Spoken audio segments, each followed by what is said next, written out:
Bonjour à tous. Aujourd'hui, je vous présente le livre Darkest Mind, tome 1, qui s'appelle Rébellion et qui est écrit par Alexandra Bracken. Comme toujours dans ce genre de vidéo, je vais vous donner mon avis sur le roman. Mais d'abord, je vais vous lire le résumé et puis vous lire quelques pages du roman pour que vous puissiez vous rendre compte de la façon dont il a été écrit et si ça peut vous plaire. Ce roman est une trilogie. C'est pour adolescents et ça a été adapté au cinéma, mais je n'ai pas vu le film pour le moment. Donc voici le résumé. Dans un futur proche, les adolescents ont été décimés par un virus inconnu.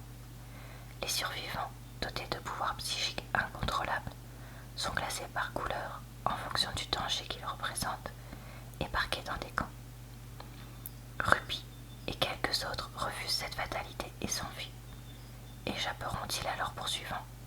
Et surtout, parviendront-ils à maîtriser leur pouvoir sans perdre leur âme? Alors, comme beaucoup trop souvent, les dernières phrases sont pas vraiment vraies et exagérées. Mais bon, c'est toujours comme ça, donc il n'y a que le début qui est vrai. Maintenant, moi de toute façon, j'ai l'habitude. Avec les romans comme ça, je sais qu'il ne faut pas du tout se fier au résumé. Mais tant pis, qu'est-ce que vous voulez? C'est comme ça. Donc, quand la sirène retentit, j'arrachais des mauvaises herbes dans le jardin. Ma réaction, cette fois, était violente. Chaque fois, que je sois dehors au réfectoire ou dans mon baraquement. Les sons stridents explosaient comme des bombes dans mon crâne. Après quelques minutes, les autres détenus de Turmonde pouvaient se relever, chasser la nausée et l'égarement, comme on épousette des brins d'herbe sur le tissu d'un uniforme. Pas moi, je mettais souvent des heures à m'en remettre. Cette fois, ça n'aurait pas dû être différent. Mais ça l'a été. Je n'avais pas assisté à ce qui avait provoqué la punition. Je travaillais si près de la clôture électrifiée du camp que l'air sentait l'ozone. Quelqu'un avait peut-être eu le courage de sortir des limites du jardin. Ou bien un rêveur optimiste, réalisant tous nos désirs, avait lancé une pierre à la tête d'un soldat des forces spéciales psy.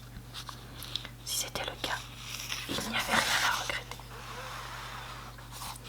Tout ce que je sais, c'est que les haut-parleurs lancèrent 2 avertissements, un court, puis un long. Mes cheveux se dressèrent sur ma nuque et je tombai à genoux sur la terre humide, les mains sur les oreilles, les épaules crispées en prévision de l'assaut. Le bruit grilla tous mes nerfs.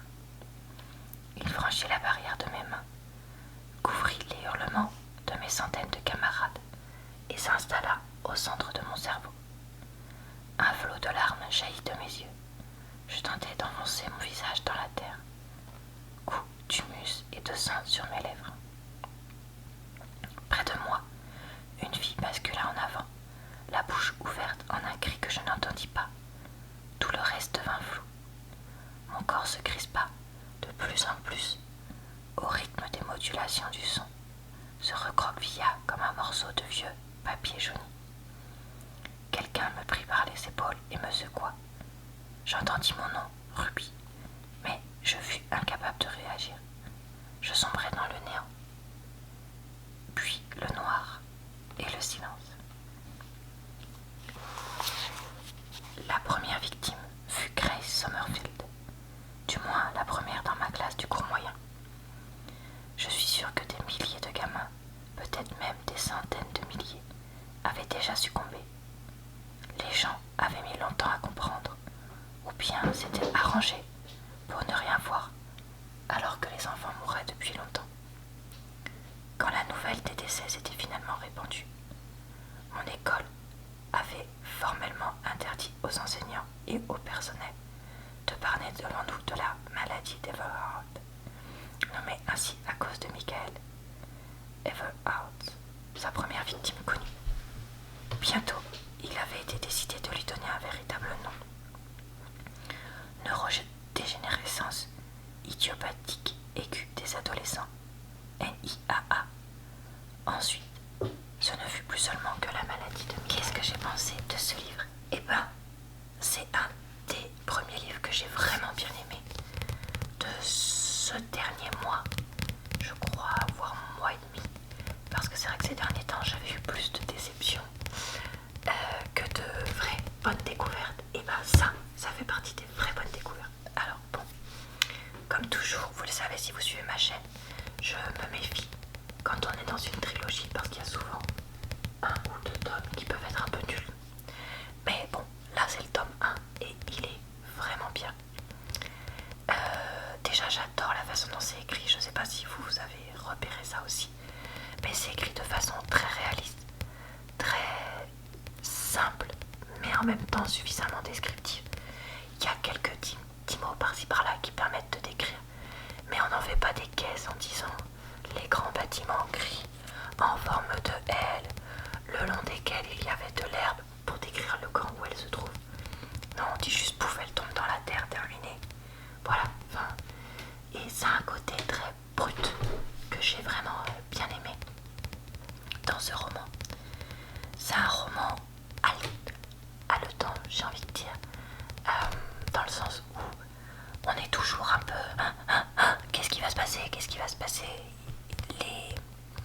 On se croit vraiment dans la tête des personnages qui sont en cavale et qui du coup n'ont jamais trop le temps de réfléchir à ce qui se passe, mais en même temps les personnages semblent quasiment tous intelligents, enfin les 4 protagonistes principaux là, qui sont sur la couverture semblent intelligents, donc les décisions qu'ils prennent sont, et c'est là que j'insiste pour une fois, réalistes.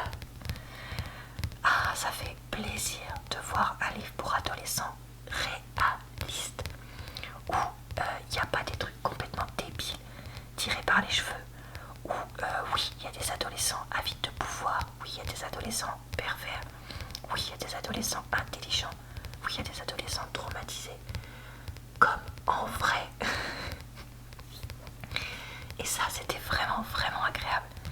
Et c'est vraiment quelque chose que j'ai aimé. J'aime beaucoup le personnage principal de Ruby. Je trouve qu'elle est vraiment intéressante, bien décrite. Je trouve qu'il décrit vraiment comment elle a été traumatisée par le camp, mais en même temps sans en faire trop des caisses. Et du coup, ça c'est vraiment bien.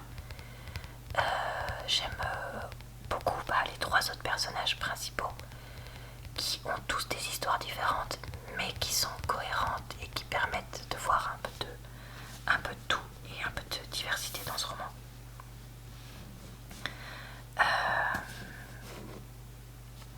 Je trouve que c'est un roman qui est suffisamment attendu et en même temps suffisamment inattendu. Il y a 2-3 éléments, tu te doutes quand même que ça va arriver, vu qu'on t'en parle très régulièrement, etc. Mais en même temps, le chemin pour y arriver n'est pas non plus d'un ennui sans nom, comme j'ai pu le voir dans certains romans pour adolescents, genre les derniers que j'avais présentés sur ma chaîne, la duologie Starter Ender, ou le deuxième, tu voyais mais tout ce qu'elle est arrivée, tu pouvais limite écrire toi-même le scénario quoi. Donc voilà, là ce n'est pas du tout le cas, c'est vraiment beaucoup mieux écrit d'un point de vue scénario, où on a vraiment des événements qui sont logiques, qui s'enchaînent super bien et tout ça. À la fin, on a un méga retournement de situation. Mais encore une fois, il est vraiment logique et il est vraiment cohérent. Alors, il n'y a qu'un seul passage que j'ai moins aimé dans le livre. Alors, je ne vais pas trop détailler pour pas vous gêner si jamais vous voulez lire ce livre, pour pas trop vous en révéler. Mais en gros, il y a un moment où Ruby se retrouve avec un autre orange, donc quelqu'un d'autre qui a beaucoup de pouvoir, et où il essaye de lui apprendre à maîtriser ses pouvoirs. Et en fait, c'est un moment qui est un peu anxiogène, mais c'est fait exprès. Même si c'est pas le meilleur moment à passer, ça reste réaliste.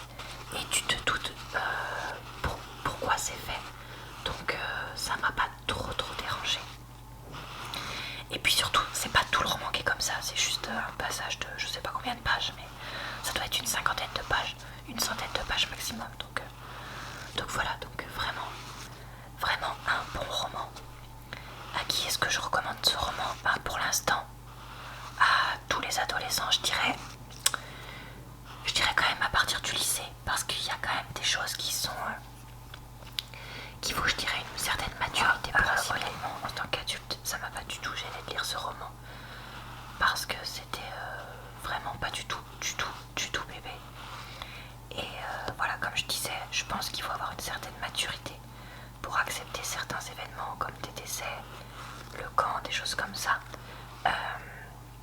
Et du coup, je dirais pas, pour moi, en dessous du lycée, pardon, ça peut être un livre un petit peu trop perturbant, je pense. Donc voilà. Après, je pense que c'est un roman qui peut se lire de façon tout à fait mixte, parce que pour l'instant, il n'y a pas vraiment de... Il y a un peu de sentimental, mais c'est tellement léger que ce sera pas gonflant pour quelqu'un que ça intéresse pas, que ce soit un garçon ou une fille, hein, évidemment. Donc voilà.